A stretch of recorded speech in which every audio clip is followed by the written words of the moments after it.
আসসালামু আলাইকুম, সবাই কেমন আছেন? আশা করি ভালো আছেন। মনে হইলো যাই একটু ঘুরে আসি, তো বের হইলাম টাঙ্গাইল শহরের কাছাকাছি।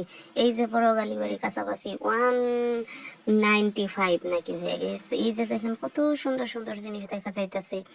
মা গো মা, টাঙ্গাইলের অলিতে গলিতে কত রকম জিনিস পাওয়া যায়, যে ডিজিটাল আয়নাও চলে আসছে টাঙ্গাইল শহরে। কে কে নিতে চান অবশ্যই নিতে পারবেন। আমি কোনো প্রমোট করতে, আমার নিজের খুশি অনুযায়ী আমি এমনিই করলাম।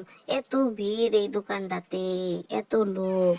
দোকানটা কিন্তু খুব একটা বড় যে তা না, লম্বাই খালি বড়। এই যায় না, দেখেন কার কার পছন্দ ঘরে লাগানোর জন্য অনেক জিনিস আছে। তো যাই হোক, গেলে খালি টাকা খরচ আর টাকা খরচ।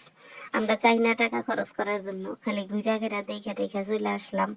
তবে যার খরচ হওয়ার তার কিন্তু ঠিকই খরচ হয়ে গেছে। আমাদের মধ্যে একজন আছে, সে যায় আমাদের সাথে দর্শক হয়ে, কিন্তু অবশেষে তার টাকাটাই খরচ হয়। যেই কিনতে যাক, খরচটা কিন্তু তার। এই জায়গাটা অনেক সুন্দর। তো ধন্যবাদ।